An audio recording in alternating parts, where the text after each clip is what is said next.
is our third meeting to vote on an appropriation level, and before we begin the meeting, I first want to apologize for not managing the discussion better at our last meeting. What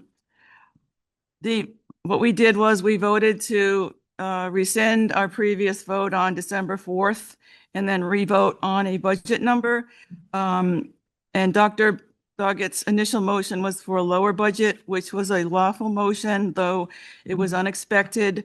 And the next appropriate step would have been to address it, and for those opposed, to call the question and vote on the motion and then propose another budget number. So that's what should have happened, but instead we had kind of a lot of insults, and I should have gabbled people as out of order for some of the comments made.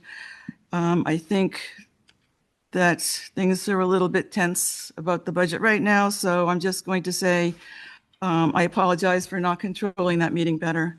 And for those who are unclear on what happened with our last meeting, we took a budget vote on December 4th. We rescinded that vote and we voted again. The motion on December 4th, we rescinded it. We voted again on December 17th. So that motion on December 17th failed by a 3-3 vote. So this is tonight our third vote. And Brooks was not with us that night, so we didn't have 7 members. The reason we rescinded the initial December 4th vote was that the school board rep, who is our 8th member on this committee, had unlawfully voted at that meeting.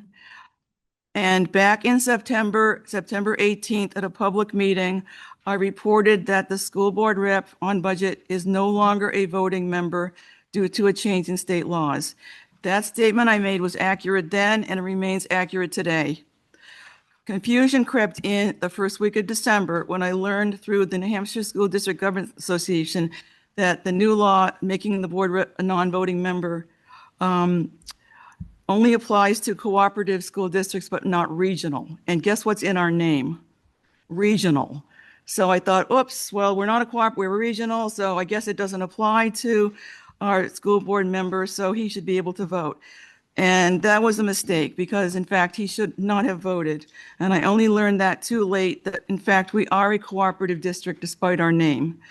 So I never did get any clarification from either the SIU office or the school board chair that we are lawfully a cooperative school district. And I was hoping that if there was anything wrong when I emailed everyone saying, hey, look, we're regional, so it doesn't apply to us, that if I had made a mistake there, someone would say, oh, no, actually, Pam, yeah, that's our name, but we are a cooperative district. So if you read the RSAs, it doesn't tell us what Sanborn is. You have to actually dig up the warrant from 1965 and read it. And eventually I did that, but it was after the December 4th meeting. So for those of you who are here tonight to speak about concerns with the process, let me assure you that your level of frustration cannot possibly exceed mine at this point. I went with the rescinding and revoting process because the School District Governors Association suggested that would be the best process to avoid any legal challenges. And the Kingston Select Board never is willing to amend minutes once approved. We've tried that, it's never works out for us. So, and they follow the NHMA carefully. So I decided, okay, let's just go ahead and revote. So we do welcome your comments tonight, but please consider reserving a few for the superintendent and the school board chair who maintain radio silence and did not correct me quickly and say, hey, yeah, we're regional, but we're actually a cooperative district, so he can't vote. And I apologize for that.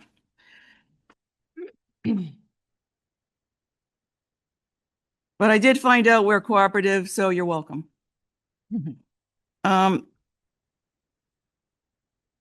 So I did provide a backgrounder. If Shane, if you want to put up the first page of my slide. Just to let people know how we prepared for the vote tonight. And I did explain this to the school board the other day, but I just wanted to review that we toured all the Sanborn buildings. We obtained updates on special ed and curriculum. We reviewed expected enrollment levels for 2027. We examined current enrollment for each grade and high school course section. We researched this class size policy and the New Hampshire laws on Strive for class sizes. We compared our pupil to teacher ratio to other districts and the New Hampshire state average. We reviewed all current staff positions and salaries by building, researched best practices and industry standards for staffing a district of our size, and examined the superintendent and board proposed budget, of course, as well as budget history and pattern of ending surpluses. We agree that Sanborn faces rising costs due to inflation, higher healthcare premiums, and increasing expenses, 40% increase next year for mandated special ed programs. We've lost Fremont's high school students and have overall declining enrollment. Our facilities have rising excess capacity due to enrollment drop, but we need several $1 million at least in capital improvements coming up. So far, our discussions have formed the following recommendations. We see areas for savings through staff reductions and consolidation of smaller classes, and that is actually part of the board's proposal. In our blue notebook that we got from the superintendent, it indicates they would also have a reduction of $985,000 in positional adjustments. We discuss options for funding the millions in capital improvements. Now, this is basically where we're having, there's a bone of contention going on. Some on the committee favor allowing the districts to continue having rising budgets despite a declining enrollment, with any resulting budget surpluses at the end of the year of $1 million or more used for immediate facilities repairs. And others on this committee, I think, are tending toward removing major capital projects from the operating budget, funding them through warrant articles with a well-developed facilities plan from our board presented to motivate voters to support such articles.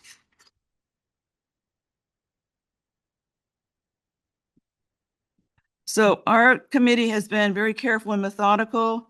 Whether to remove capital improvements from the operating budget is the issue.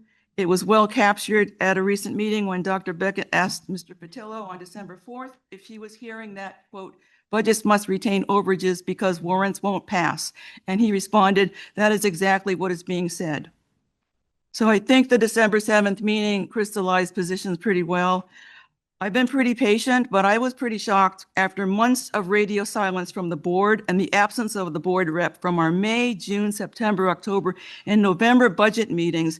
We finally hear from some of them on December 4th, totally blasting us with board member Edelman terming our discussions dumb, stupid, and farcical. Narrow-minded as well. The school board then has been proceeding to alarm our committee with warnings of collapsing buildings and roofs caving in if we do not approve 42 million. Let me note that these warnings were based on misleading statements provided by board members about the risk of using warrant articles for facilities improvements, which I believe appeared to sway some committee members. They assert that if a warrant article fails at the polls, then emergency repairs needed for a roof or boiler cannot be made. That is false. If the board proposes broad, generalized warrant articles for general increases in our existing capital reserve funds rather than earmark them for specific projects, we can still use funds for facilities emergencies if a warrant article does not pass. Permission to speak? Sure. Caitlin Goodyear Bache. I work at the Bakey School. I'm a mother, and I have a child that will be entering the school system soon. And according to your meeting agenda, that's still up on the school website, public comment comes before any of this presentation.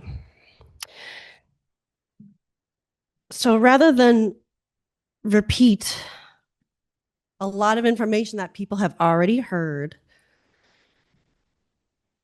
I would prefer we stick to the agenda and ask the public their opinions on what's being voted on tonight, rather than reviewing items that us here present know very well. Well, I appreciate that you've been. Hence following the- meetings closely, but I wanted to set the table before we began our discussion. And we will be having a motion to approve a budget, but I just wanted to give some background information first. I'll give you plenty of time to make public comment.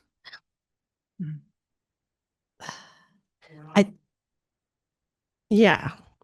I believe the public comment would be a faster way of seeing what the public wants voted on rather than repeating the numbers and what was discussed in emails, because I sense that there's a lot of frustration and possibly personal vendettas that I believe the agenda is supposed to be posted 24 hours in advance for a reason. yes, so that we stick to it and we don't waste the public's time.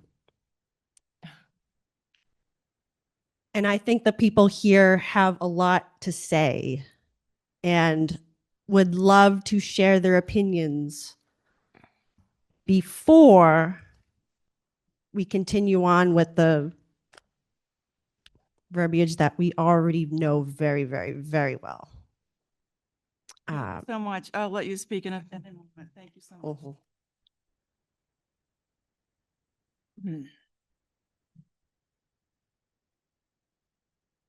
So I guess you're not going to correct my comments there. Again, the problem that we're facing tonight is that we would like to have a plan for our facilities usage, and that's basically the issue that we're dealing with here. I also would like to remind everyone that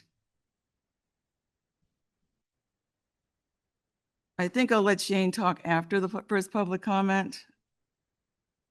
But we also had the statement made that at our last meeting that increased spending improved our test scores, and sometimes it's programming that does that. For example, we just switched back to phonics as our reading program.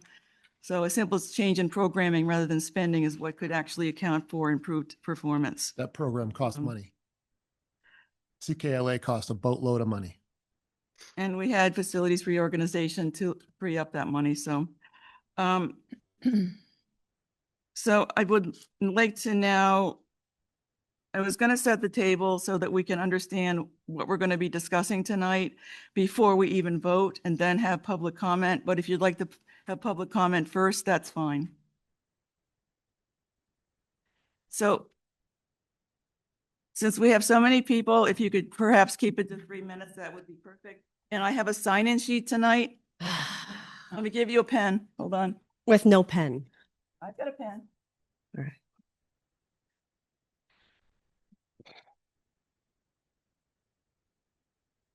So I don't misspell your name. Thank you.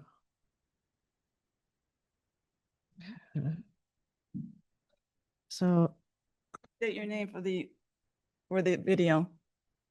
all right. Caitlin Goodyear Bache of Kingston, Thank you. 101 Main Street. And let's see. If anyone has watched the video that I posted to the face. Keep moving along. Oh, yeah. Yeah. If anyone has seen or watched the video from the most recent budget committee meeting, where basically the public's vote, in my humble opinion as a resident, was ignored for the convenience of a particular committee. Frankly, I do not appreciate that. As a resident, I see that as very divisive and immoral and wrong. Because who are you to say that these positions can be cut when you don't work in the school? Stay in your lane.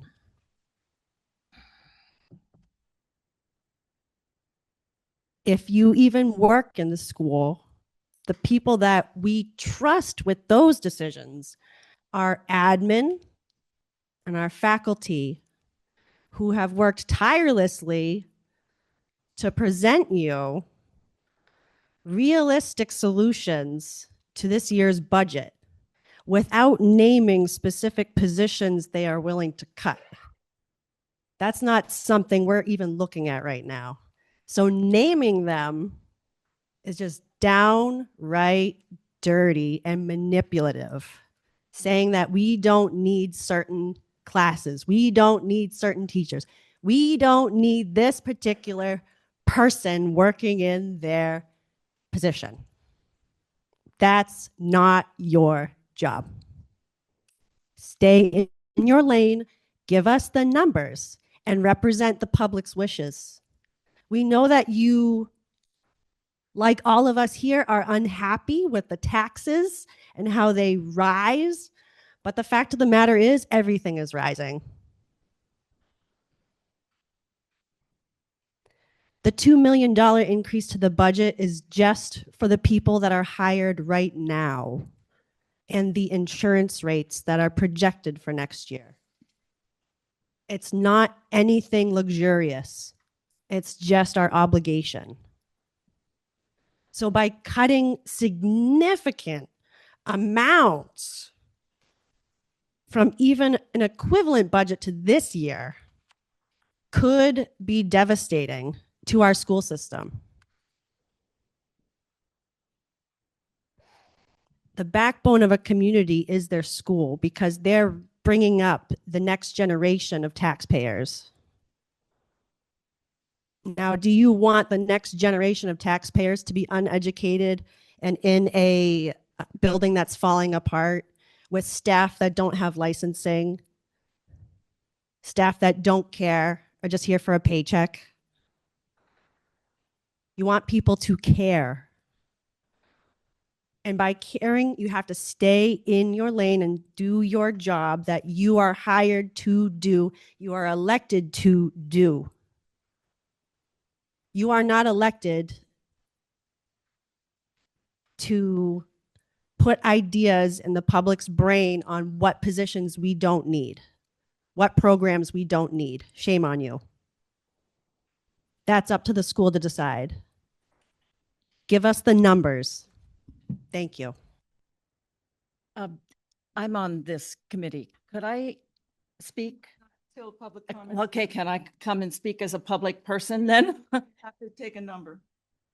The sign-in sheet's right over there. It's back table. Rick Edelman, Kingston, New Hampshire, speaking as a resident of Kingston, not as a school board member, the same way I was when I was here the last time.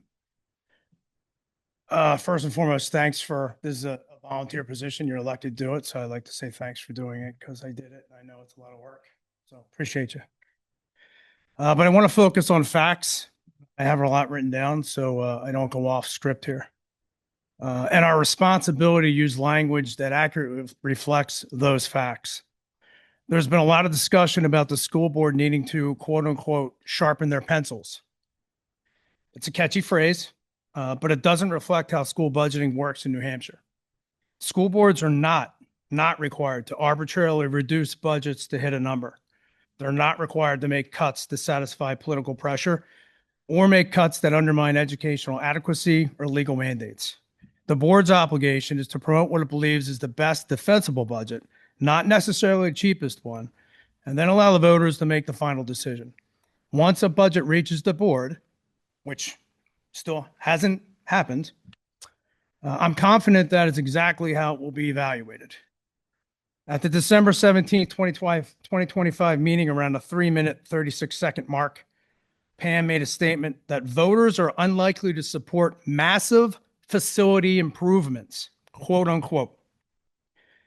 The language matters because massive facility improvements and aging infrastructure needs are not the same thing. Massive facility improvements typically mean things like enhancements, expansions, or modernization, projects that go beyond baseline function, optional upgrades that are at their core choices. Aging infrastructure needs are very different. They involve things like health, safety, and code compliance, preventing system failure, like the ones we had not too far, a couple weeks ago here in this building, shutdowns, liabilities, equipment that is simply at end of its useful life, and costs that increase, not decrease, well, when delayed, such as the Bakey school boiler, for a great example. Replacing failing roofs, boilers, or electrical systems is not a massive improvement. It's a maintenance required to keep the schools open, safe for our students and staff, and compliant. And it's not accurate to label core infrastructure replacements as massive facility improvements. Doing so misrepresents both the reality of the work and the professionalism of our facilities team and facilities and finance board members. Choosing not to fund required maintenance shifts greater financial responsibility and safety risk onto the district and the taxpayers. Hoping that these funds for maintenance items are approved through warrant articles is not a plan. It's a hope.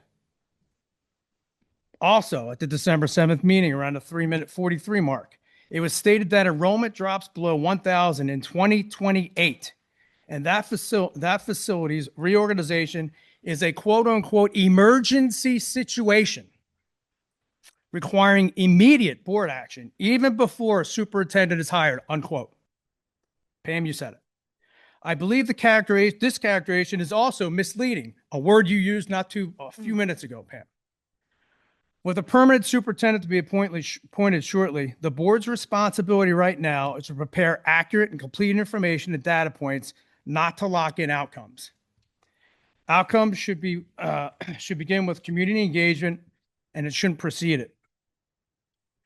While I not speak for the board tonight, the work I personally be reviewing and discussing includes updated enrollment and demographic projections, building utilization data, operating and capital costs by building, deferred maintenance and life cycle costs, educational impacts such as class sizes and programming, contractual and legal constraints. I'm not speaking for the board, but I can tell you I know board members are doing the same thing. That's laying the groundwork, not delaying action. No decisions about building consolidation should be made without, one, superintendent leadership, and two, most importantly, substantial community input. Pressure or misleading labels should not change that course. Framing this as an immediate emergency before a superintendent is in place creates other real problems.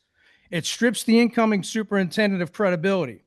It increases resistance to change. It elevates litigation risk. And most importantly, our permanent superintendent becomes an implementer rather than a leader. Our community has lived through this before. Remember the NKTA in the middle school? That experience and others are still widely discussed today. If consolidation is ever warranted, the superintendent must be the architect of that recommendation, the public face of the process, and the manager of the execution. The board's role now, Pam, is to direct administration to assemble data, identify trends and pressures, prepare data-driven briefing materials for the superintendent. If and only if consolidation is warranted, the superintendent leads to transparent community engagement, presents data-driven options and analysis, and models education and financial impacts. It then brings a formal recommendation to the board. That's leadership. That's the process. That's how trust is built in communities. Before making statements about what the school board is or not considering, it may be worth asking maybe at least half of them what they're actually working on.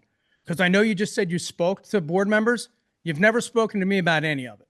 So I don't know who you spoke to. I spoke to 3 others before I came to tonight. You didn't speak to them. Finally, if we're going to talk about real emergencies, if we want to call things emergencies, I got one for you. The state provides $2,100 per student with an IEP. Evaluations alone exceed $1,600, leaving us as the taxpayers to absorb the remaining costs. That's an emergency, right? That is a fact.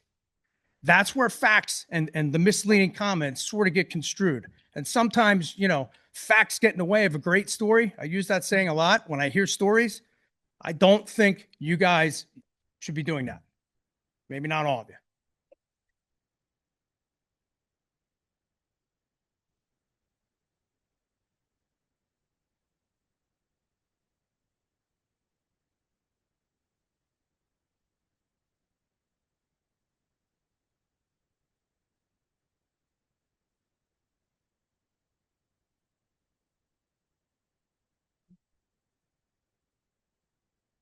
Hi, I'm Sam Fahey from Newton. I've been up here before, so I think you guys kind of know my ideas. To start off, I'm going to say first off, from watching every single one of your meetings, I think it's incredibly hypocritical to say anything about any other board being snippy or anything like that. The snide comments that have come from members of this committee and the lack of decorum have been ridiculous. Because I take notes as I watch. Some of them are from you as well. I think I actually called out a couple of yours last time I was up here. Pam, as a chair of this board or this committee, you really shouldn't be hoping that somebody corrects you. You shouldn't be sending that out and hoping somebody catches a mistake. You talk about how often, like for 4 meetings or 5 meetings, all we heard about is how you did so much research and all this stuff, but yet none of that energy seemed to have been put into the, can Micah vote? Can he not vote? Are we a collaborative? Are we a regional? Until after the fact. That makes it seem like shenanigans, to be honest, considering how far you had toted, how deeply involved you were in every other aspect of the line-by-line analysis that you did. Speaking of the line-by-line analysis, that's the number that you guys voted on. It came from your, what you call data-driven research and analysis of the budget. They voted for and passed the exact number that you gave us. And I don't really understand how now, unless there was some sort of actual new data that you analyzed between then and now, which I haven't seen yet, that number has changed, because you seem pretty happy with the idea that they were using your number during that vote. There are some things that we know. We know that the roof is having issues. We know that the people who made the building have a history of the facade falling off. Those are things we know. It's going to happen. The HVAC's going to mess up even more than it does. We're already putting the Band-Aids on the coils and whatever, okay? We know it's happening. It's ridiculous to not plan for that. Okay, like when my heater we knew when we bought my house that my heater was edging towards the end of its expected lifespan. We didn't say, hopefully we'll have some extra money when that time comes. No, we started putting money aside. We planned for that because we knew it was happening, because they don't live forever, and neither does the stuff in this building or any other building in this district. Now, I might not be totally up on the whole Fremont thing. I understand that they're leaving, but we keep saying we've lost them. To my knowledge, they're still here, at least for like 4 more years, right? I don't know if that's true or not, 3 more years, because kids that my kids go to school with as a freshman are from Fremont. So they're still here. So if we're going to talk about when we lose Fremont, maybe do that when those students aren't here and we're actually have lost them. And I'd like to know, I guess, what the actual goal is for the members on this committee. Are we really attempting to find a financially responsible district that provides a good education? Or are we trying to kind of shoot ourselves in the foot here so that we have to shut down schools, so that we have to ship our kids off to a different district? Because I feel like there may be 2 different groups, one wanting to get rid of as much as possible so that a few years from now, that's where our hand is forced. And one that is like, we have the stuff, we can do this now. We can fix this. Our scores are going up. That's good. Whether it's the new curriculum, which again, we did have to spend money on. I don't even love that curriculum, actually. It doesn't help one of my kids very much. But it seems that overall, most of the kids are doing okay with it. I don't know. We talk about lowering enrollment numbers. If we cut a bunch of classes, whatever, the amount of money that we're going to do this, are we going to be in a position to attract more kids, more families, or are we just going to snowball this lower enrollment and just keep it going and make it a very unattractive place for families to live? I'd like to remind everybody that everybody benefits from an educated society, even those who don't have kids currently in the school system.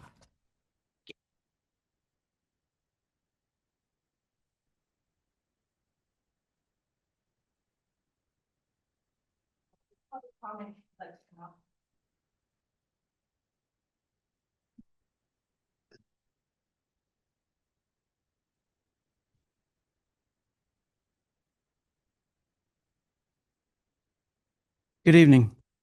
Name's Mark Goddard. Live over in Kingston.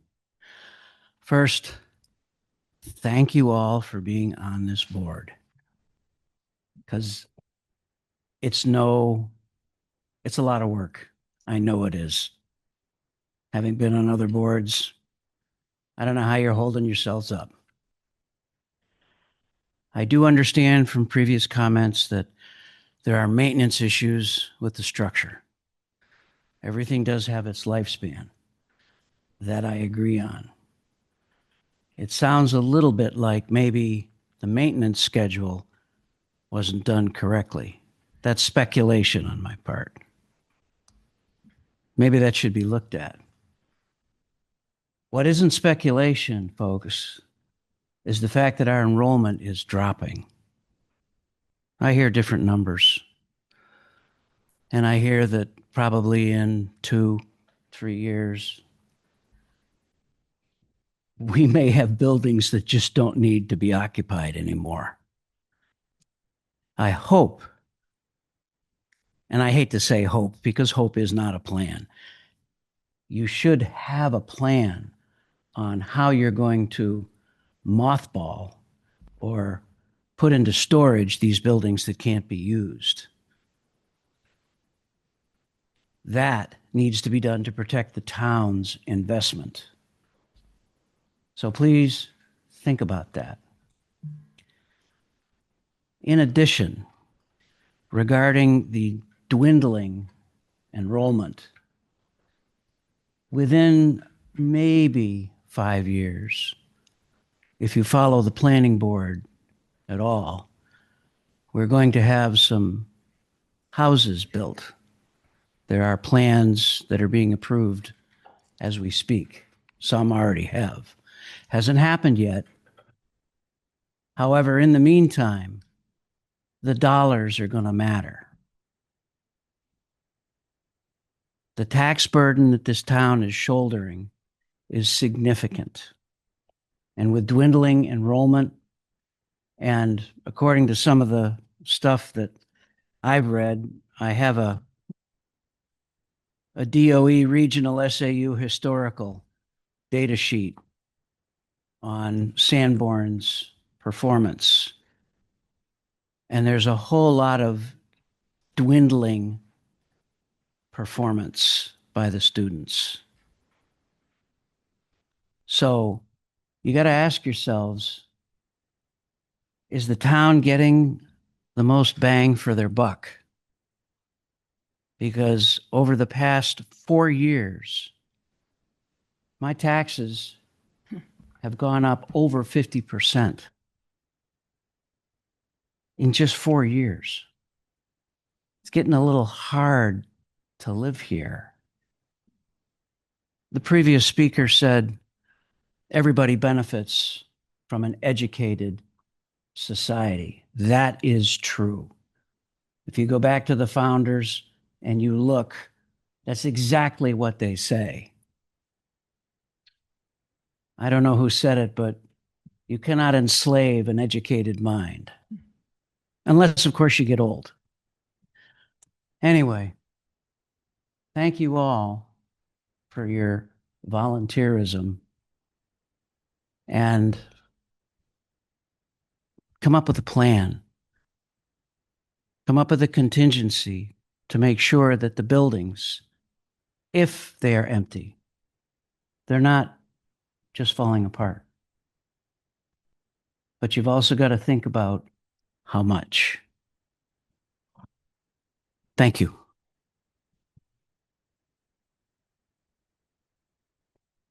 Sam Fahey? That was you. Sam? Okay. Sorry, Samantha.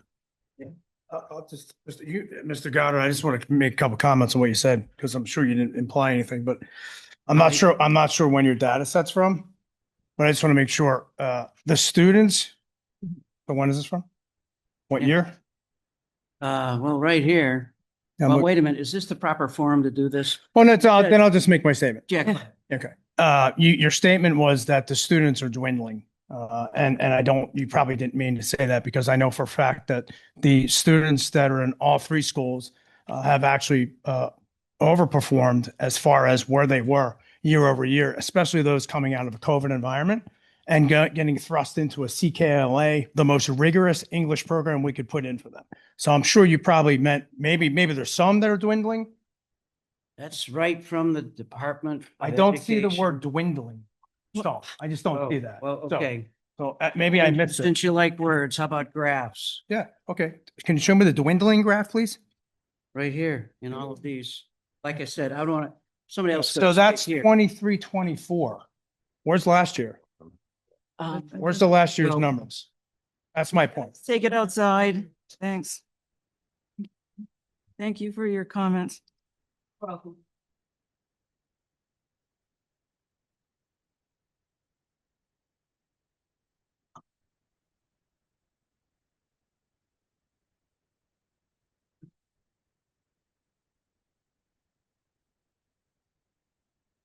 John LeBlanc from Kingston.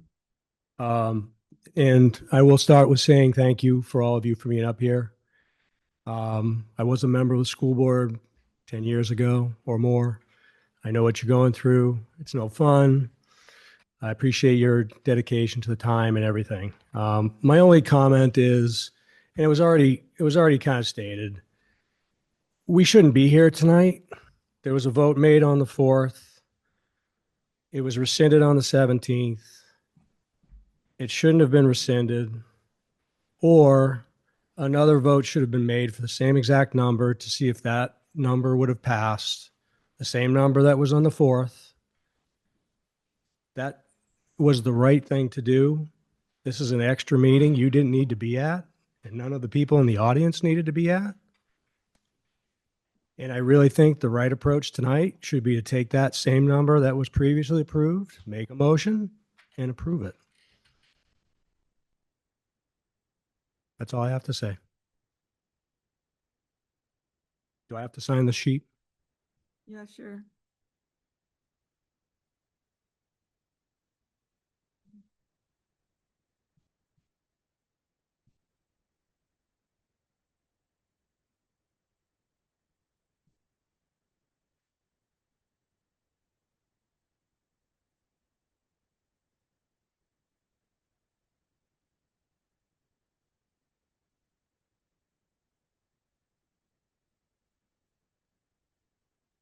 And I also received 2 emails today. One is from Pat Walter of Kingston. I am not able to attend the meeting tonight. However, I would want to make concerns known regarding the budget. To continually raise the allocation for the school budget while enrollment is dropping makes no sense. The budget committee and superintendent should be looking for ways to cut expenses in a budget of 40 or 42 million. There has to be a way to reduce expenses. And we should hold the line. And we also heard from Kathy Rockwell. Hi, I'm checking in. I'm unable to be there tonight with my daughter's basketball game, but want to share that I would have been there to hear how things play out. I am still unclear on why the vote could not have stood as it was done without the school board members' vote. And moving on, I am hopeful the committee will balance fiscal responsibility with providing a good, solid educational opportunity for our community's children. Much has changed over the past 7 to 8 years within the district, and taking more from the kids is a disservice to them. Signed, Kathy.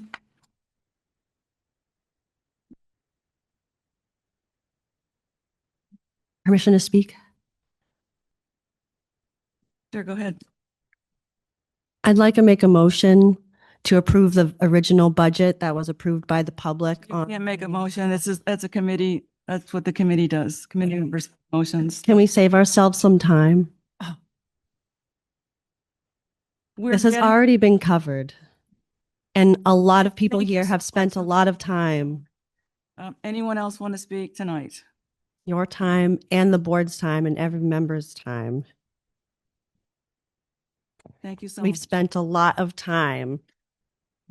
So undermining the vote over one simple clerical error, very divisive. Well, actually, we're going to be discussing the budget again tonight. I have some. Then vote on it. I have some additional information, and thank you for your comments. Anyone else want to speak tonight? Anyone else?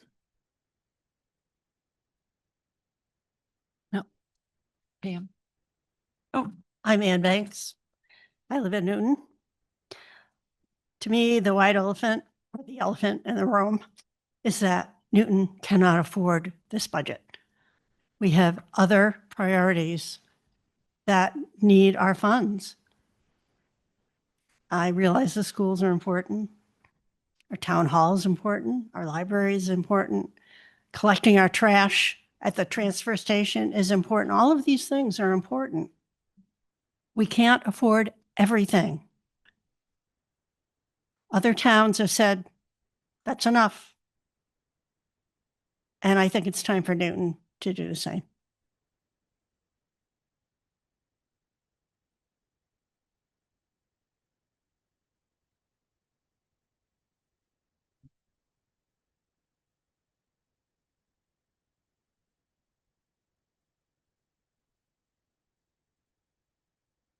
I'm Kathy Radford from Kingston. The tension in this room, I haven't been up on what's going on, which the other woman said, go ahead. We need to know. Not everyone is aware of what's going on here. And what I'm seeing, I'm devastated with all of you that you can't get along better than this. I remember years ago voting on this building, and so many of us wanted to vote it down because it was overkill for the size of the town, even though you planned for extra growth. And now where are we today? All right, I'm sorry.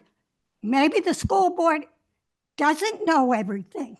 Maybe the townspeople have a lot more to say, and you're not even giving us the chance. And they don't want, it was said that she didn't want us to know. You need to think back. When money is tight, you tighten your belt. I don't care if you're rich, you're poor. You got to set some standards to save the town money so that it will progress. This school has overspent so much on this building. Had they listened to the public, maybe we weren't college graduates. We weren't, smart technicians and stuff. But sometimes the local public know more than the rest of you. Thank you.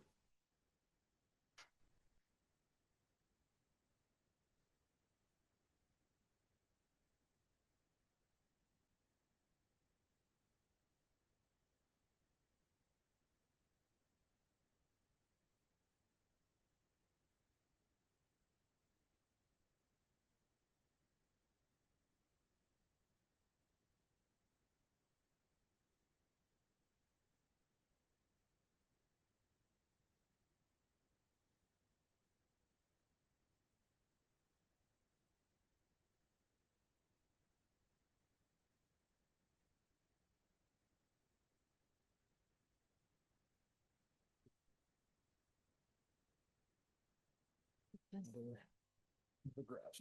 don't know this. You guys are voting right. I don't know what this says. Although I should maybe. so Shane, if you could move the page down to the bottom where there's a pie chart.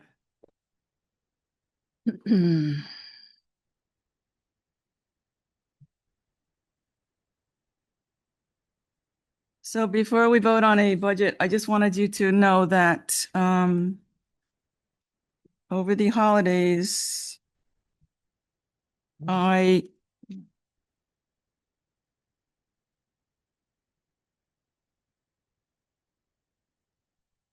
was thinking about the unexpended balances we've had recent years. Return to taxpayers, they've been $1, $2, $3 million over unassigned balances, surpluses. Some of that's used for facilities repairs, some of it's used for curriculum, it's for training. And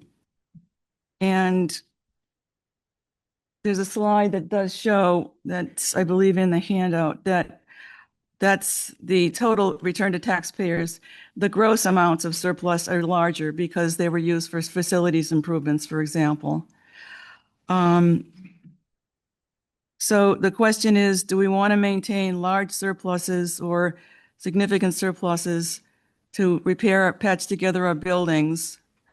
Or do we want to have a plan? And 20 months ago, April 2024, I emailed Dawn Dutton, chair of the school board, and I asked her, we just lost Fremont.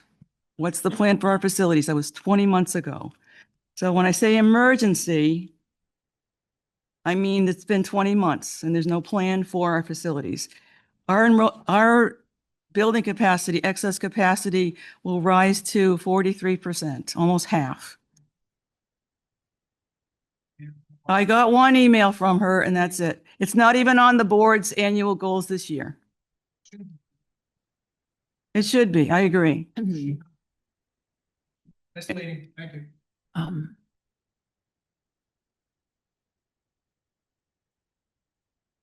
This went on at other meetings. Thank you for being here tonight, but it would be nice if you had attended some of our other meetings where we went over all this data.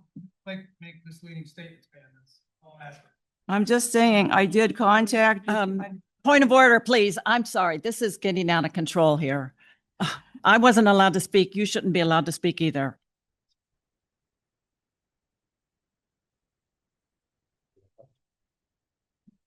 So basically, that's what we're debating. Do we continue to allow growth of the budget for repairs without really understanding the vision we have for our facilities? That is basically what we're concerned about. And that's not our committee's job to decide on a facilities plan, but it is eating into our budget. And we've been told, and when I say emergencies, I know that sounded dramatic, but we were told that there's a possibility of roofs failing, of things collapsing. Those aren't my statements. Those are board member statements. So that's why I say it's an emergency that we have a plan for facilities. And I apologize if I appeared to be hyperbolic, but I'm just saying, repeating what I've heard in facilities meetings. All right, so. I just have a question for you, if I could, Yeah. on that. When you say you want a plan, there is a capital improvement plan that we've gone over at many meetings. It's just that that plan as yet doesn't include the closure of buildings. So are you really asking when are we going to close buildings, or are you asking why we don't have a plan? Because we do have a plan. The CIP, the capital improvement plan, to me is a calendar, a schedule of repairs. Prioritization. Right. Yes. It's not a plan for use of facilities, whether it's repurposing them as revenue generators. Well, you mean is your question assumes, though, that there needs to be a for the use of our facilities, a repurposing or reorganization. That's what I'm. Okay, so that is implied. I think that's important because instead of maligning taxpayers for failing to pass warrant articles, get them excited about a plan you have. No, I simply wanted to clarify that the subtext of your point isn't about how we manage our facilities, but whether and when we're going to reduce them due to the dwindling enrollment. I put in quotes. Well, if you have a plan to increase enrollment, that's fine too, but I can't do it. Can't do it when we cut the budget. You cut the enrollment first. It's just, are we going to have a chance to do maybe a once around if people have something to say? Sure. I know Terry I would like for you to be able to speak your piece. I have a small prepared thing, a short one. Just finish up with my ending balances comment. So again, I have new information tonight. Unfortunately, I went through the staff directory that we had all received earlier this fall. And I actually added up all of the salaries for the filled positions for the current year. It includes all staff, and I added in the unfilled positions as well. I did not include the closed positions. The total I came up with for total salaries this current year is $16,416,000. However, in the district's budget book, it states for this year that our total salaries budgeted is $18,413,000, a difference of almost $2 million. Now, I got some emails explaining some of it from our business administrator. And she said, actually, it's closer to 1.5 million of unassigned salaries amounts right now. I'm just asking, are these amounts sitting on salary line items? Have there been line item transfers?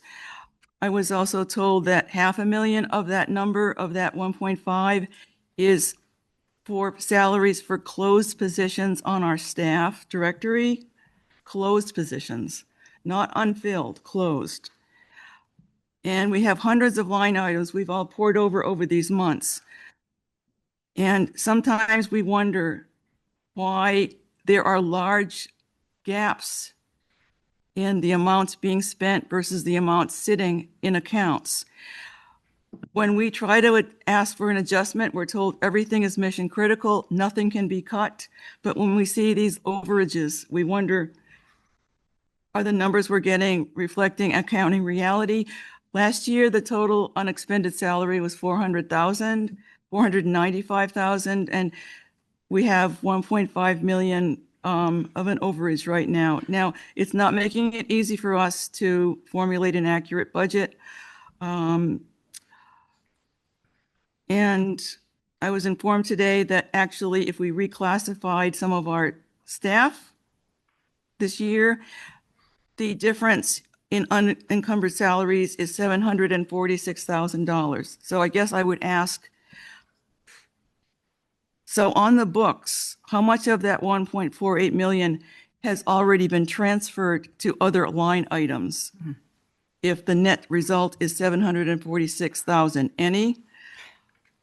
And we also already have, if this is for the potential of hiring someone into the district, we already have some reserve funds the voters have approved for unanticipated costs for another educator, unanticipated educational expenses, and we have a 2.5 contingency reserve of $675,000. So the point being, why do we have these large unexpended balances? It just seems to me that we're not getting enough accurate information about this budget. And I just wanted to let you know, I added those together and I was shocked that it was such a huge difference. Pam, if I can Can- clarify, Bob explain or? Could you please Yeah. clarify that? as you were speaking, I was also thinking the $18,000 and then the difference between the 16. The $16,000 you have on the bottom are only actual teaching positions, para positions. That doesn't include coaches, extracurricular, mentors, team leaders. That's part of that difference. There's other salary items besides teaching salaries, para salaries. We pay coaches, we pay extracurricular, all of the different clubs. That's part of the unexpended balance as well, because they have not all been paid yet. They get paid seasonally. Well, I understand there are stipends for coaches, for example, but there were plenty of non-teaching. That's part of that staff. 18 million and $16 million difference. The stipends? In the 16 is actual physical positions for teachers and paras in SAU and custodians. That doesn't include any of the extra things that the teachers get paid for. Additional stipends or coaches or extracurricular. The 16 million does not include that. Yes, please. Jim. That begs the question. Are we spending $1.5 million on stipends? Which is a little. No, not because part of that also includes. Or have we been given incorrect information on salaries? No, I think there's No. a secondary issue here in that a document like this is dropped on our lap approximately 5 minutes ago, and we're being asked on the fly to justify numbers and changes that we've never seen before. We had some questions that were asked and answered. We get those on a continual basis from several members of this group. But what we don't have is the ability to respond to a specific $16,724,255 number ahead of time. We've answered virtually every question that's been asked of us along the way, and this becomes extremely difficult. I think the misconceptions here, and Marie is always welcome to correct me because she understands the money better than I do, because she lives in it all day long. There's two things that are being left out here. One, in the proposed budget, there were $985,000 in staffing cuts. I think that needs to be clear to the people sitting here and this committee. It hasn't come up. Okay. So the proposed budget that we put in place had almost $1 million in staffing, what we call, I like to use the word cuts, but I think the reality is that that statement isn't completely wrong. Some of the positions that you're seeing is open in a document, I believe maybe several months old at this point from earlier in the fall in November. Although I think there was an update that was generated. December. Yep. Okay, then it's a month old. Our positions that we are now currently trying to fill. As people leave the district and resign, for instance, that position becomes unfilled. There's a salary line associated with that, in this case, for the remainder of the year. And that is still somebody that we want to hire. Let's say it was a social studies teacher, which is what I did. Okay, that person resigns. We need to fill that job. That is it's unfilled because we just don't have anybody in it right now. And we've had to transfer many of those positions. And I think Marie corrected that for you earlier this year. And I think you've probably adjusted for that. I'll give you that. That we're using a lot of contractors now to fill that, which are actually more expensive than the teaching positions that we have. So I want to make sure that people understand that we did propose $985,000 in staffing adjustments in the proposed budget. We also have $1.5 million in additional special ed costs that we cannot avoid because it's legally required by federal civil rights law. We're not going to mess with that. We had a 19.8% increase in our health insurance rates, which is going to cost us something around $600,000 just right there. And we have a teacher contract, which is going to come up for next year, that is going to increase also another $500,000 because we want to preserve the high quality teaching staff we have. As we built this budget, my goals presented the very first slide in my proposed budget talked about balancing 3 different areas in the budget so that we had a look at and made sure that we kept our focus on maximizing the future of our kids, preserving reasonable taxes. And I was glad to hear somebody talk tonight about the fact of preserving our home values. Okay. And those go hand in hand. Taxes are high. Yep. I pay them too. Okay. Not in these towns, but in a town not too far from here. And also maintaining a high quality staff. And we need, I believe strongly, to balance those 3 pieces. But I want to make sure that what we're dealing with is a real view of what those numbers are.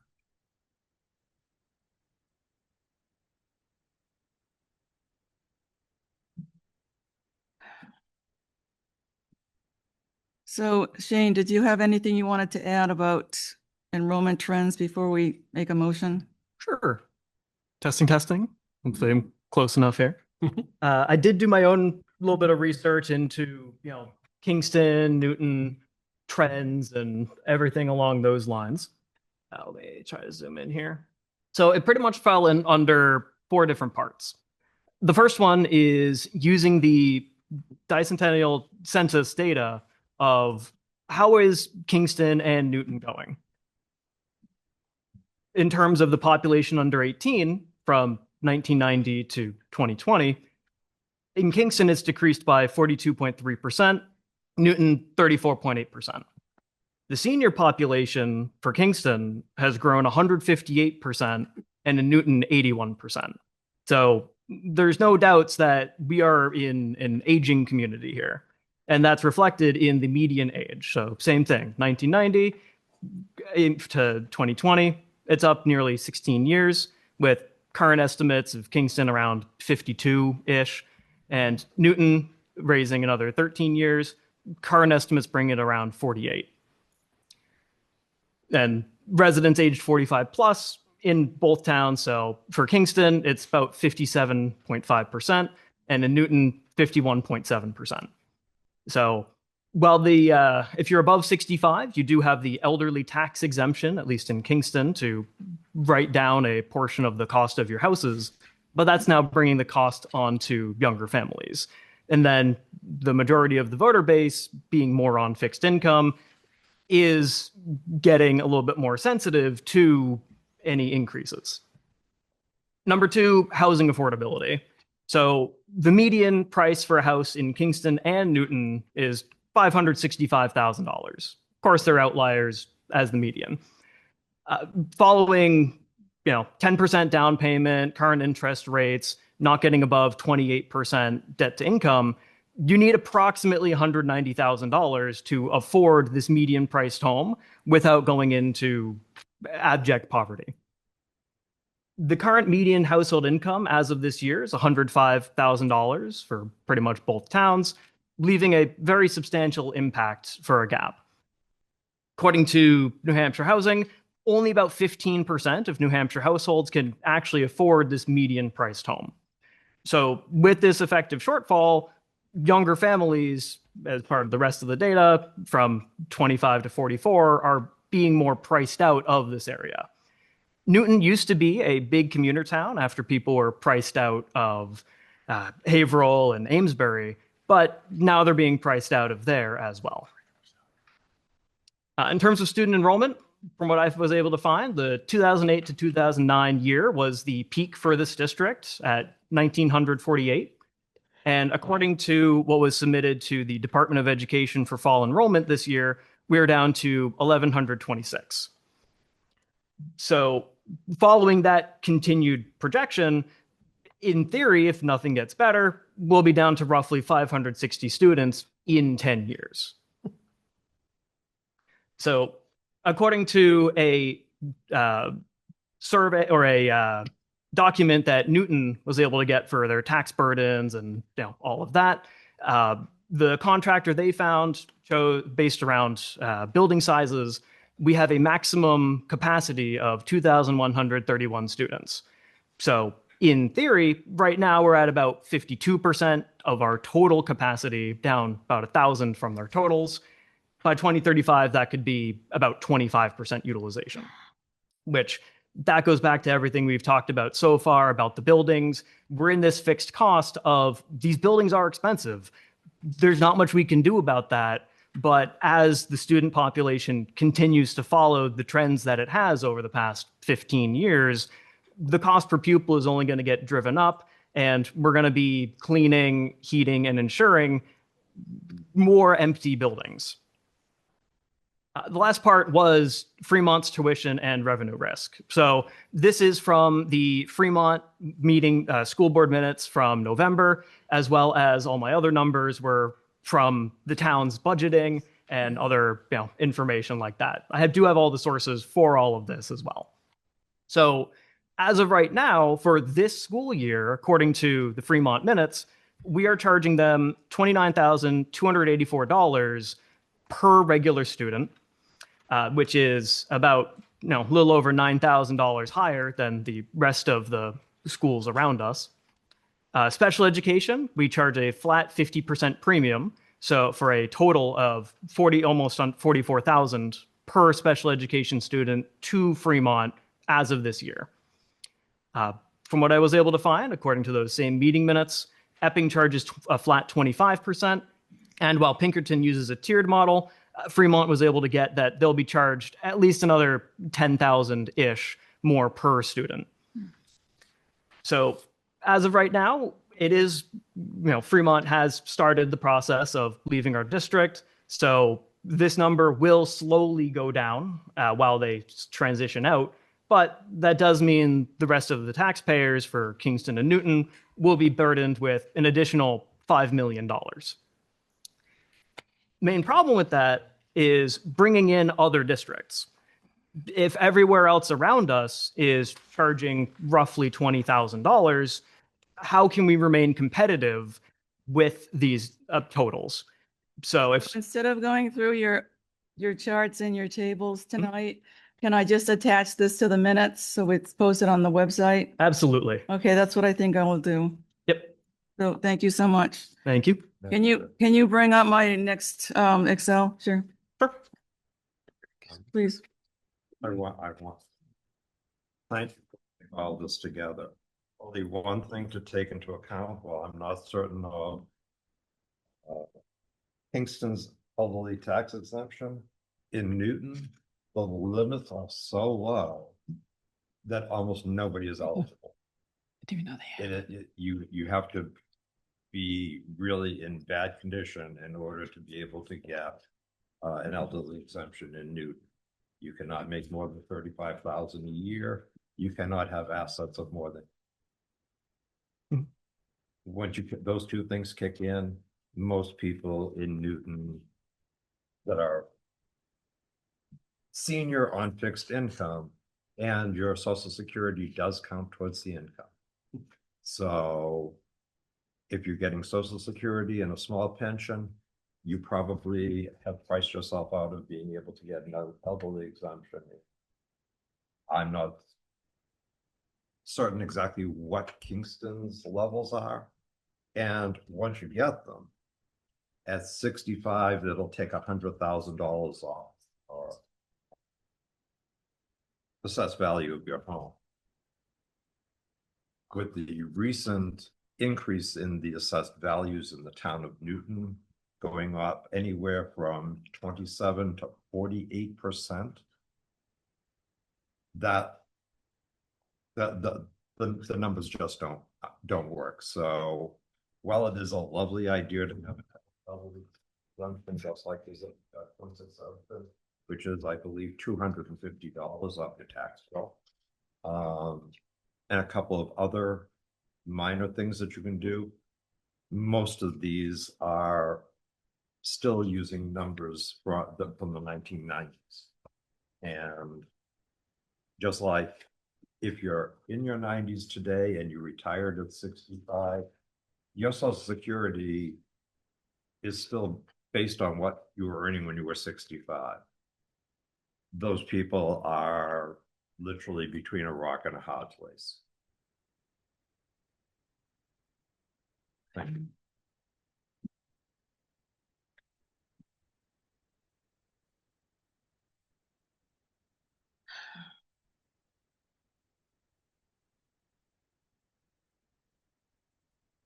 So our original motion on the 4th was for $41,028,910.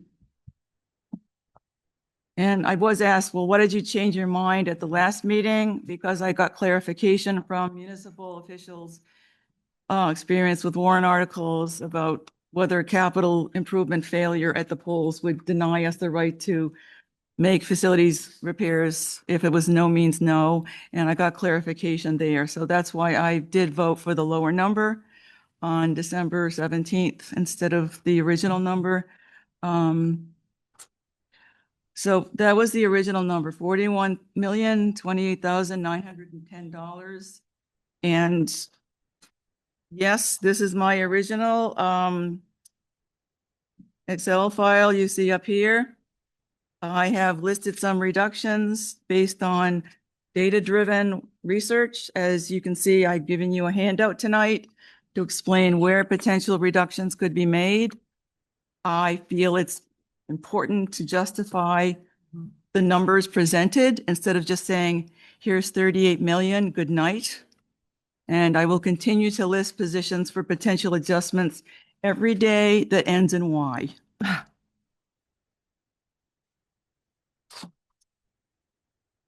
Are we open for a motion? So just so that you know, this is my, on the one hand, on the other hand.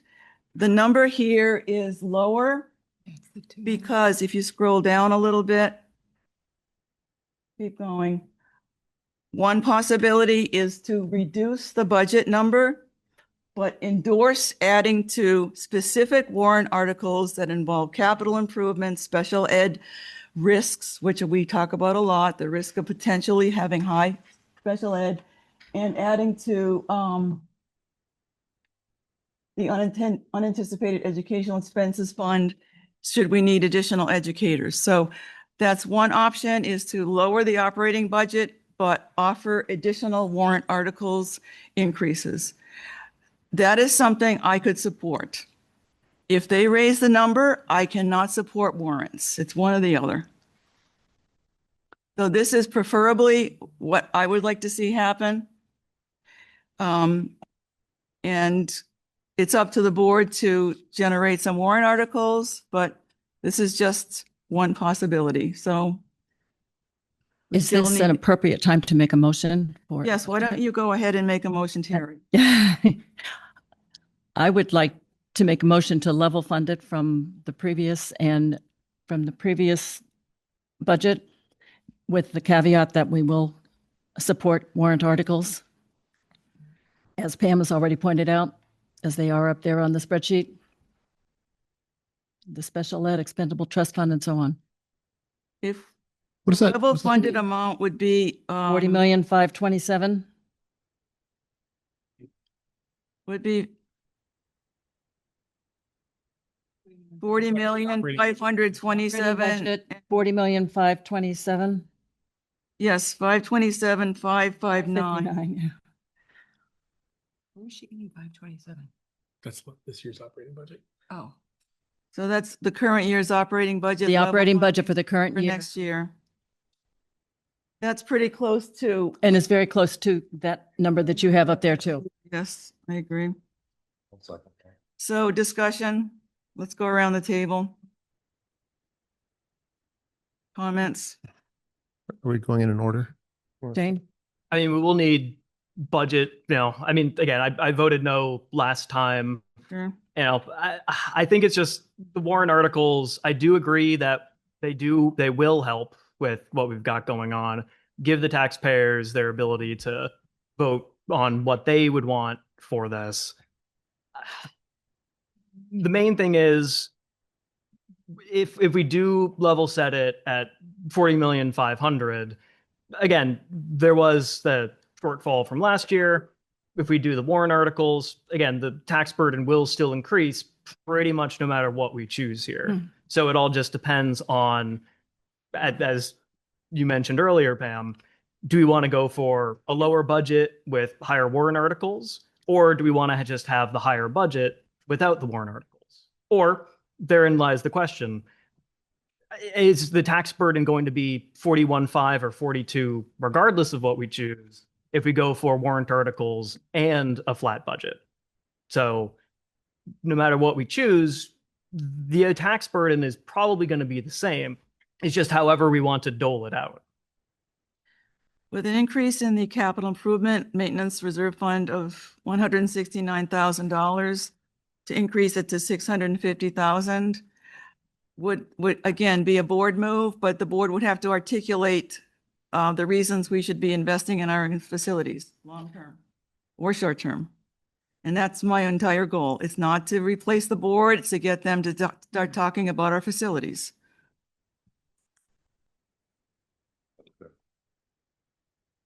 A couple of things. I've always supported capital reserve funds.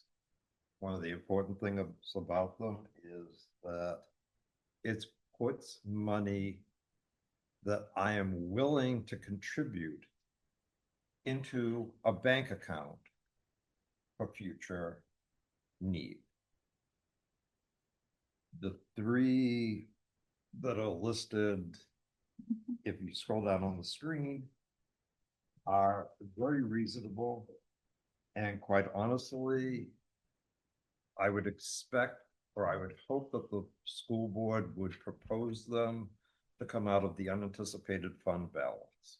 That way they would have no new tax increase next year.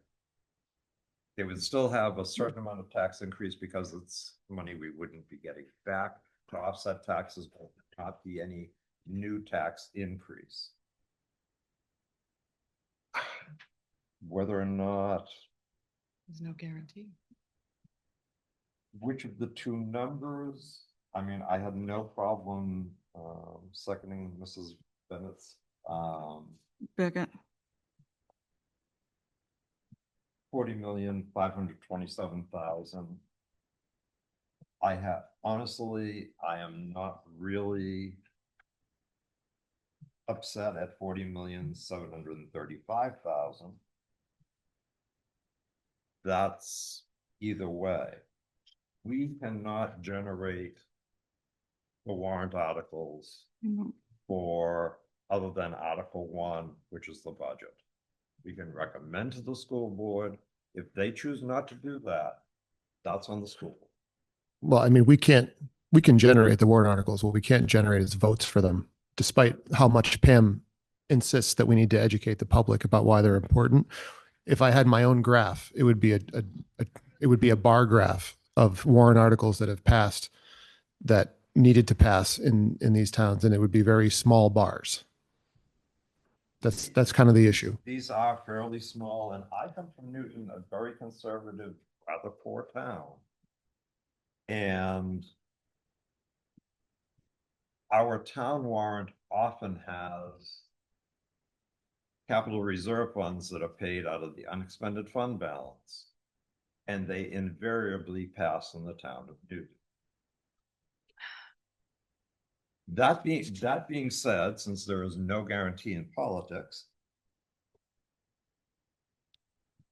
I have no problem endorsing the numbers that Dr. Brown proposed. I have no. Well, let's address the first motion. So The current motion on the floor. there is a We're motion. discussing it. Discussion. Madam Chair, if I may. Yep. The motion needs to be a set balance number. Part of the motion cannot be the caveat that we recommend. That would have to be a second motion. It'd be cleaner to keep the two items separate. Sure. If they're separated, I mean, I already seconded the motion.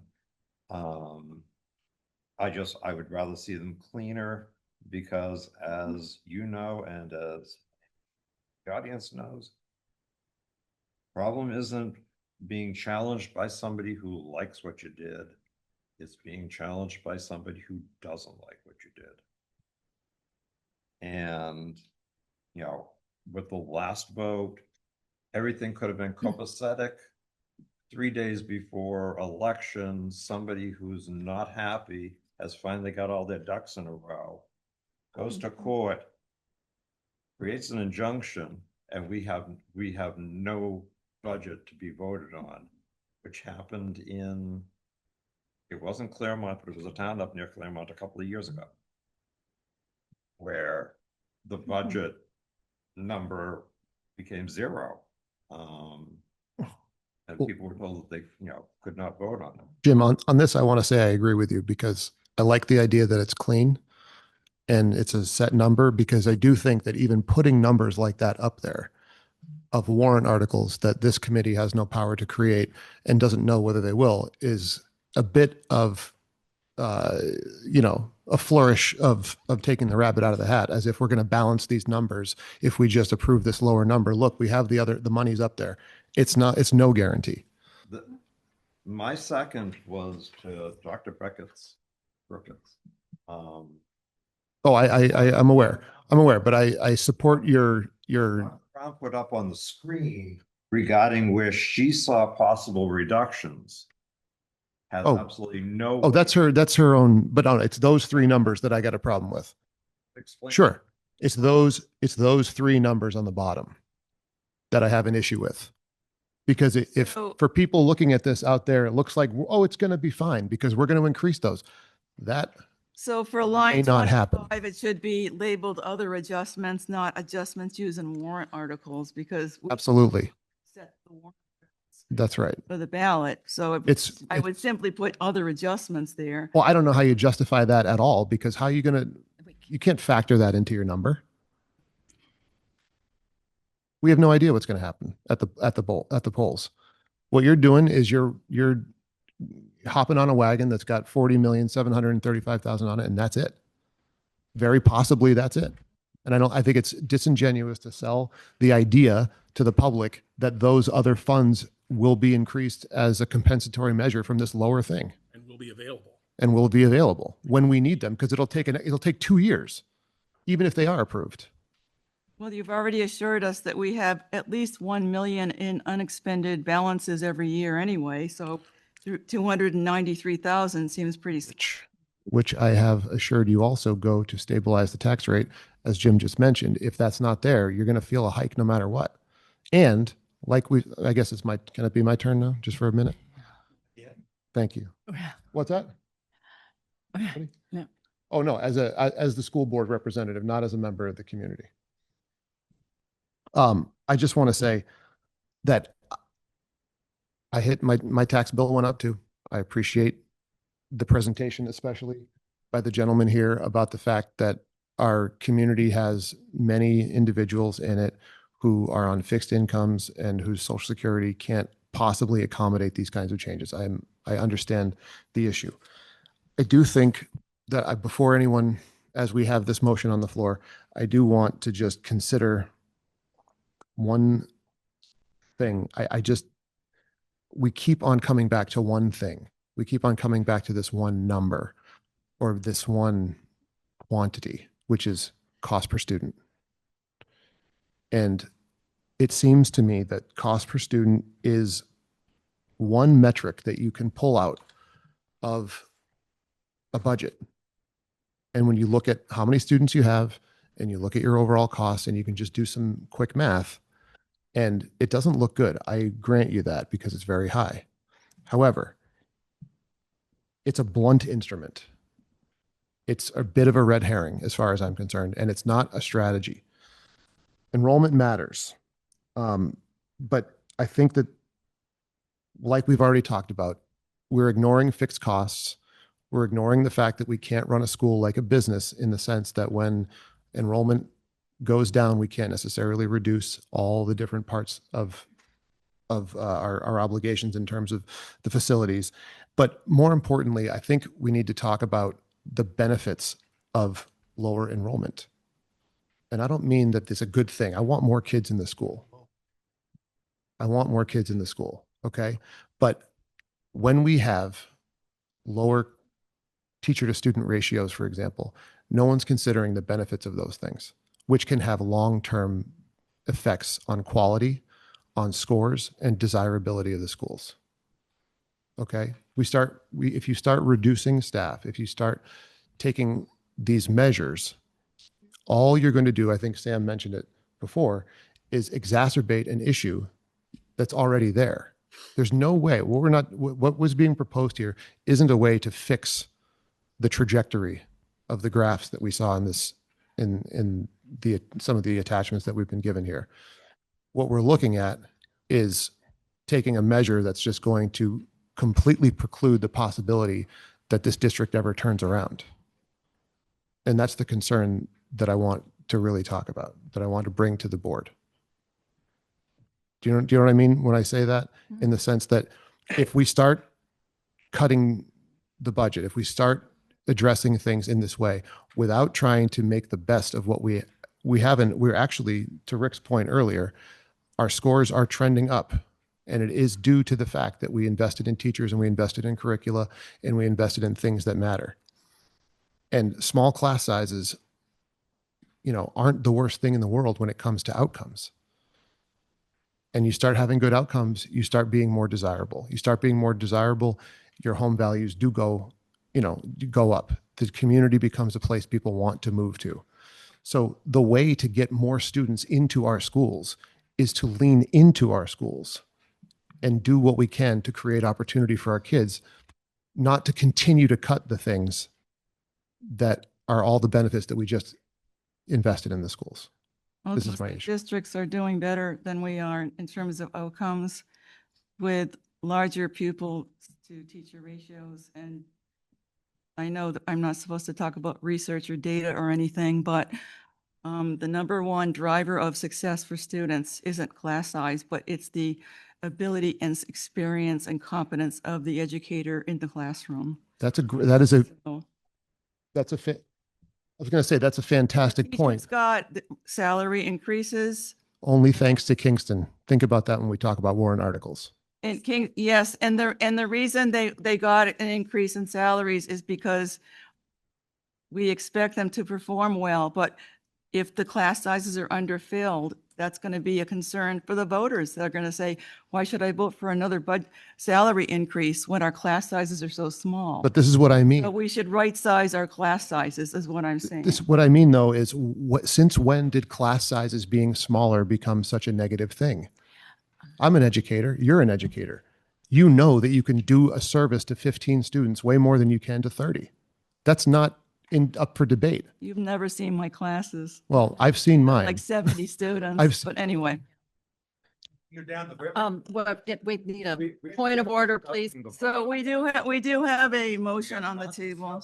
What the school board may or may not do in order to achieve. That's fine. I feel like, yeah, but what I am discussing is the driving idea that you've used to recommend this number is a red herring. Is exactly that. You're spouting a red herring because I'm claiming we came up with a number. Dr. Brown may have for a list.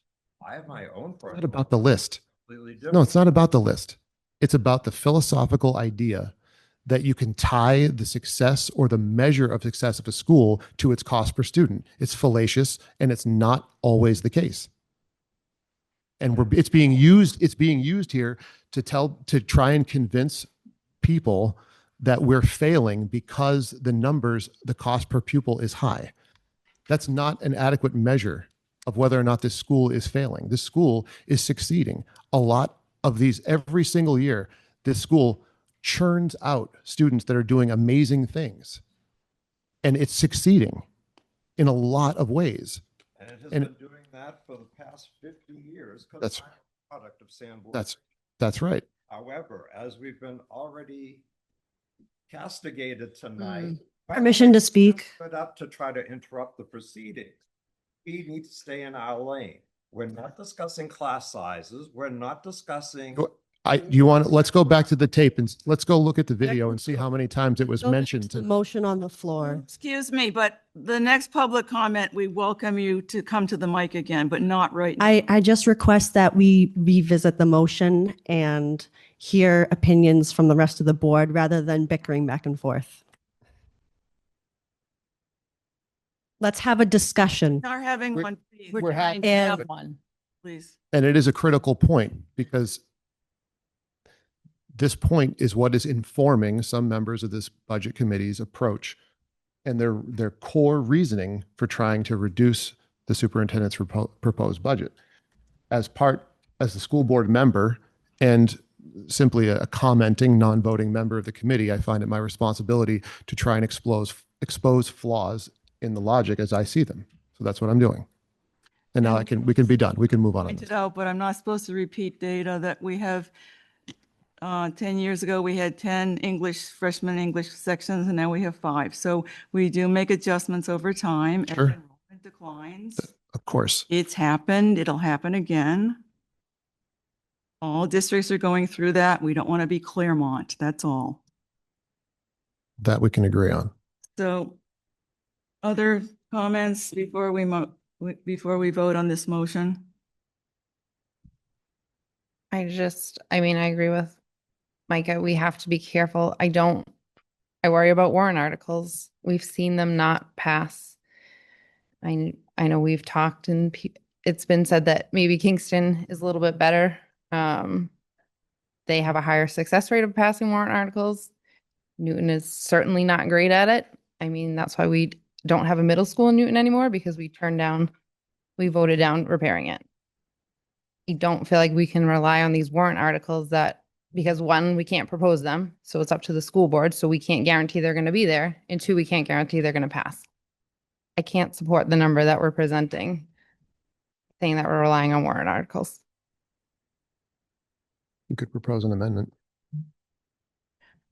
The That's fine. I'd propose at this point that we go back to the original number we voted We on. have a motion.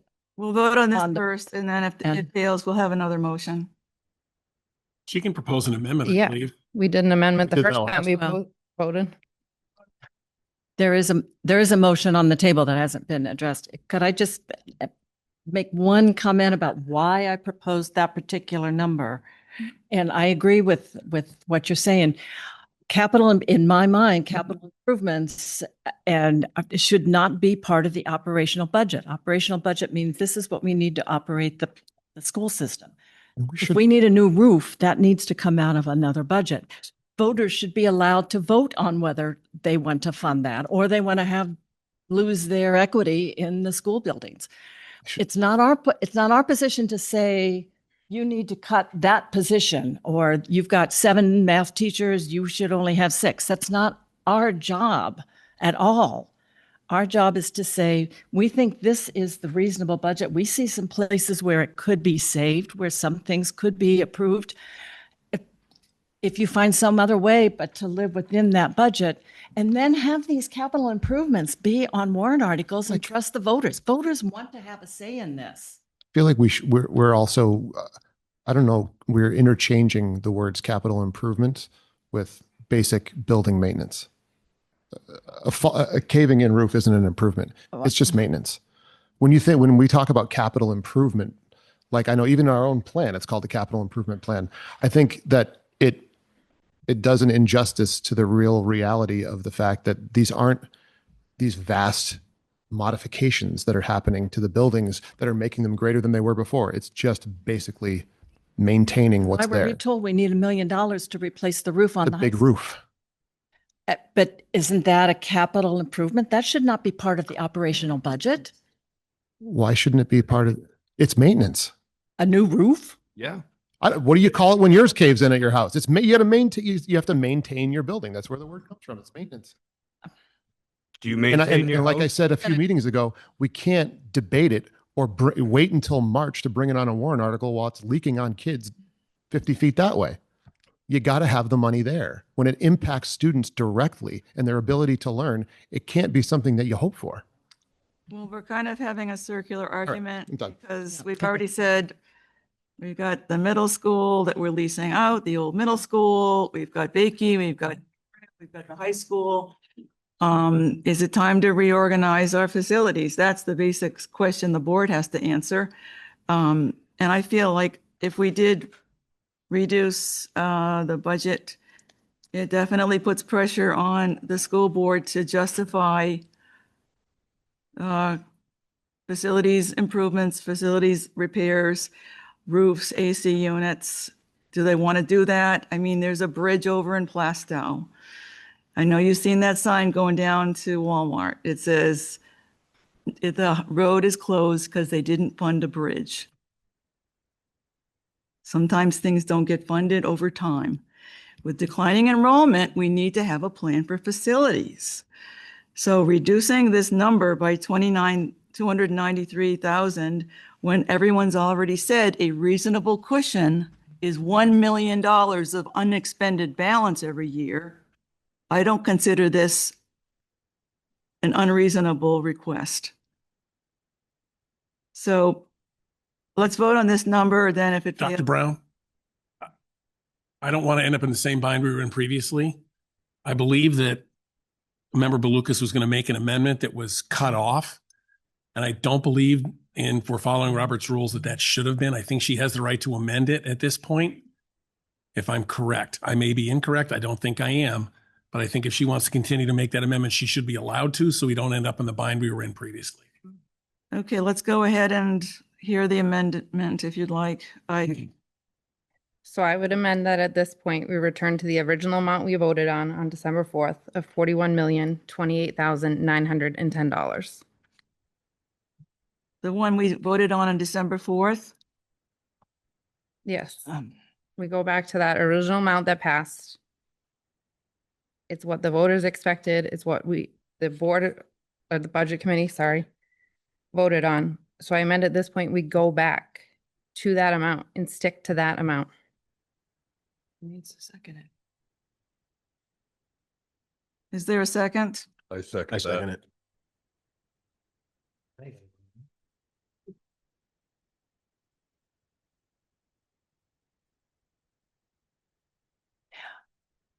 I don't understand Robert's rules, but I made a motion that was not voted on. Doesn't that take precedence? I don't understand. We amended on the 4th. Procedure is we would now have to vote on the amendment. Provided there's a second. And if the amendment passes, then we would vote on the article. Right. The original motion hasn't been seconded. The original was. Yeah. The original was seconded. It was. Right. There needs to be a second on the amendment. There was. There was. Okay. Then there needs to be a vote. There can be discussion on the amendment. Right. Thanks, Jim. And then there is a vote. First vote would be to amend the warrant of the motion. Yep. And then there would have to be a vote on the motion. As amended. Right. Right? Okay. Correct. So further discussion on the amendment? All in favor?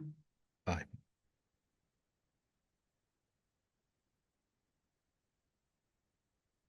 And opposed?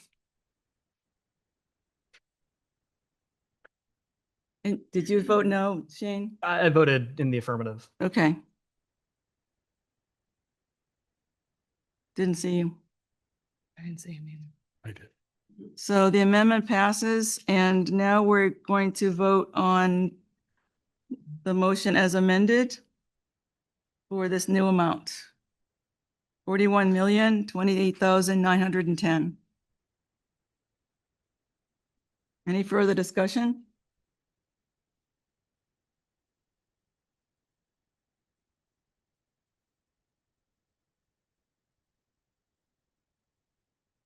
All in favor?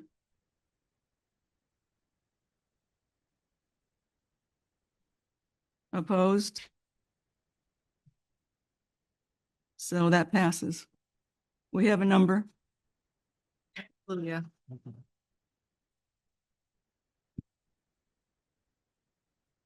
Hallelujah. And I do apologize for the regional versus cooperative mix up. Many people think I am the keeper of all knowledge, but that's apparently not the case. I do want to state, Pam, that I believe that your mix up publicly, I want to state that I believe that the mix up was genuine and not underhanded in any way. So folks, I just gave you a copy of last year's hearing slide. We'll be discussing these on Thursday. So if you'd like to add slides in, take slides out, anything you want to contribute. Most of these are old slides we will not be using because they're warrants we don't consider this time. But hopefully we'll have most of the information we need for Thursday's meeting. We'll jump into, we've already jumped, Marie's already started on it, and we're gonna. Or Marie will be busy with this, I'm sure. You need some of that chocolate over there. But our next So I don't meeting just- is Thursday, the 8th at 7 o'clock in here to plan our slides for the hearing, which is on the 16th, the 15th, sorry, Thursday, the 15th, next week. Yes, please. Oh, just want to let people know, you don't have to go through the entire packet. The budget committee slides are only slide number 1 through slide number 11. So ignore everything else for now. About the Right. back half of the packet is. B. There's- School board hospitals. Yeah, Oh, I see, okay. Yep. we'll do that. Meeting adjourned, thank you. And there's supposed to be a second. Oh, sorry. I'm so sorry. Second public comment. And please sign in if you would mind before commenting. Thank you so Rick much. Edelman, Kingston. Shane, appreciate the data. I apologize for that, sorry. No. I said I appreciate your data. It was good. There's a couple things that I want everybody in the room to know and the community to know. I don't know who brought it up, but I think finally we heard that there was $1 million of staff cuts in the budget that the board still has yet to get, which we probably will now since you voted on it. One thing you said, and I want to correct, not that your dad is wrong, but the board, and I'll say the board, put forth a presentation on why we're charging Fremont $29,000 because that's the max per the contract. We were in strict and I also want to, I've been in Kingston for 11 years. My understanding is that Fremont has left this district 3 or 4 times. Somebody correct me, but they've come back and they've left and they've come back and they've left. We negotiated in good faith. We were asked to provide a number for the students of Fremont to be in this building, what it was without the building costs, just to educate the student. Okay. We gave them that. We were then asked to go lower, which means the taxpayers of Kingston and Newton would be subsidizing their students, which we felt was not appropriate. And I'm sorry, I shouldn't say we. I felt wasn't appropriate. We can find, and our numbers were very, very similar, a few $100 off of what you said they're paying now. The reason, in my opinion, why they left was they didn't want to commit a certain number of students to this school. Okay. And that creates a vast amount of problems. Staffing, culture, you can't find teachers as it is today. They're not going into the profession. You can't keep them. We're not paying the most as compared to other schools. We're in the middle ground. Our cost per students is in the middle ground. If you actually do the data, I'm sure you have it. That's in my opinion, that's why Fremont is leaving, right? Will they come back? I don't know. Can we find other schools that potentially could come to these buildings? Absolutely. Please. Forget all that. We own the buildings, So like if the roof is caving in, you have to fix it. Okay. It's not a voter. It's not like, yeah, I don't think we want to replace that roof. We'll just let the building go into disrepair. I've seen that in 11 years too. There was a building right next to the town hall that got demolished, right? Wasn't taken care of. So thank you for the job tonight. Thanks, Rick. Point of order, madam. Just for the record, Fremont left once and came back once. That's the only number of times that Fremont has left and returned. That's inaccurate.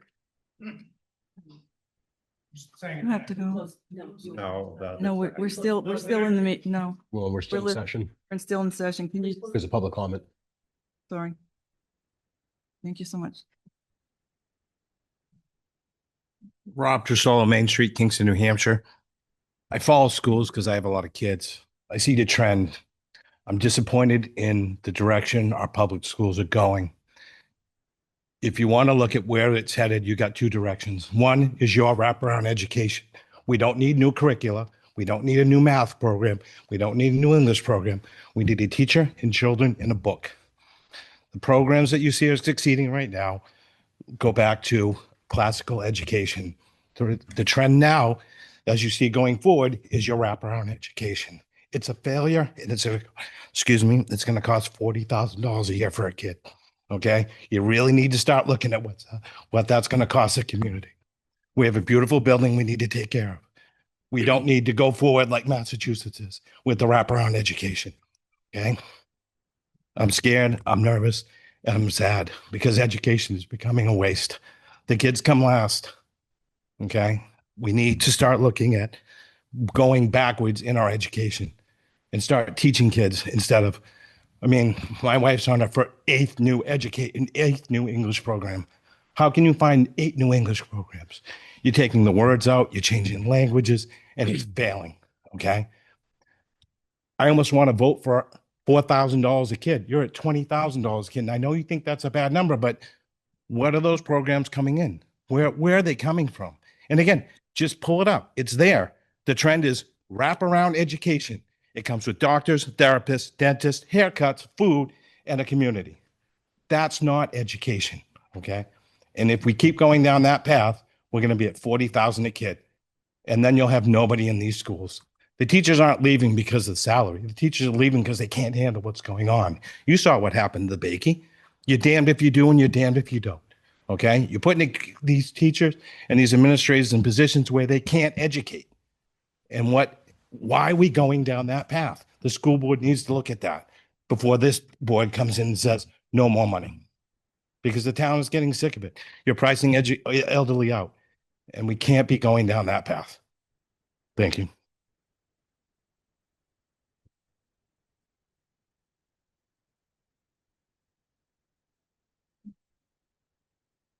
Good evening, James Hasselbeck, Kingston, New Hampshire.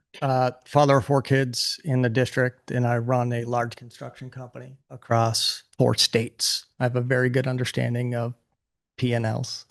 One fact, I appreciate everybody's time. This is hard, right? Let's just acknowledge that. There is no easy solution, or y'all would have found it already, and there isn't one here or in any cases. First thing, I just want to clarify the difference between capital improvements and operational budgets should not be a question. This is defined in GAAP accounting practices, right? So this is not a debate. Capital improvements are assets which add value and can be depreciated because of the value they add. Maintenance maintains value, and that is part of something that belongs in an operational budget. So that should not be a debate. It is one or the other. Roofs are maintenance. That's how it lands. Second thing, I appreciate your comments. Micah, cost per student is a red herring because it is a path to failure, right? Because as population declines in the state of New Hampshire, which is not unique to the Sanborn School District, it's not unique to Kingston, Newton, and it's not unique to Fremont's decision to stay in or stay out. Our population in New Hampshire of young students is declining, and some other state level changes, policy changes that have been made are a risk to our school district. We need to make our school district attractive because what builds our tax base here in Kingston and our surrounding communities is people like me who want to raise their children in this district, and people like all of the other folks who no longer have children in their district but did. And that was why we came here. I emphasize with the increasing costs of everything everywhere. And that's a problem we need to solve. And Dr. Dawson, I know you're new. I challenge you to solve that operationally, right? The way to solve a budget shortfall is not to just cut money, it's to improve KPIs, it's to improve individual performance, and it's to improve outcomes. We need to make our budget decisions based on expected outcomes, not on generalized metrics like cost per student, which wrap a large quantity of complex factors into one small factor, which actually fails everywhere, up or down. I appreciate the decisions you guys made today and look forward to additional debate on Saturday. Could you sign in or spell your last name, please? Thank you so much.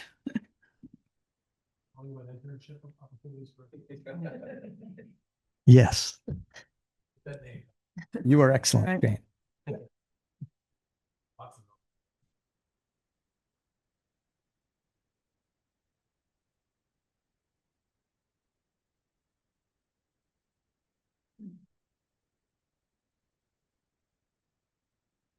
My name is Gretchen Solomon. I'm a resident of Newton, and I'm a teacher at the high school. I'm standing here thanking Micah for his comments about smaller class sizes and cost per student. And the reason for that is I noticed in the December 1st meeting, you were looking to cut 3 classroom teachers at the high school. I noticed in the spreadsheet put up today, it was 4. And I listened to the discussion about why you wanted to cut those positions. And I heard you talk about class sizes of 11 and 13 and just collapsing that and putting them into the other sections. And I heard you talk about, you know, we need higher class sizes and we can do this. But what I didn't hear anybody ask was why. Why are those classes 11 students or 13 students? Because I work in the building and I know why some of those classes are 11 and 13 or 6 or 7 students. And there are a number of reasons. Scheduling is one of them. Scheduling was written so that every student had a successful schedule. That's one reason. Another reason is that some students didn't pass the previous prerequisite and therefore couldn't be in the anticipated number. Another reason is that those classes are full of struggling learners. struggling learners who need more attention from the teacher, not 30 of them in the room with one teacher. So my comment here is that I hope that next year, the budget committee will ask why those numbers are low and not just assume that they can just be collapsed and put elsewhere. Thank you for listening to my comment.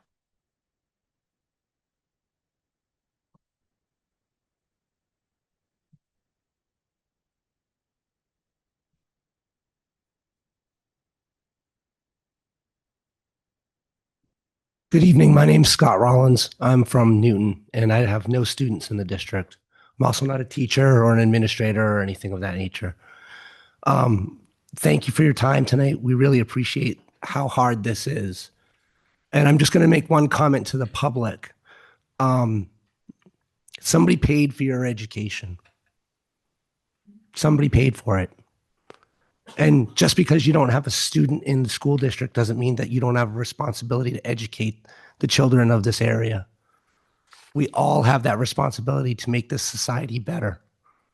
So please take that into consideration when you go to the polls, when you vote, when you talk about budgets, when you think about these things. Think about who paid for your education and what was that cost. Thank you.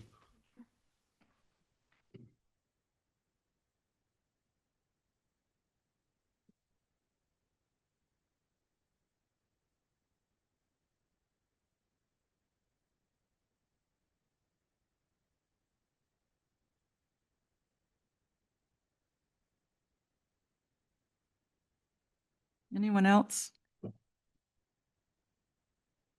So do we have any other committee comments tonight? Or are we pretty meetinged out at this point? Yeah. So our next meeting is on the 8th this week at 7 o'clock in here, and we'll be discussing the hearing slides for next week. So thank you so much for coming, everyone. Thank you. Meeting adjourned.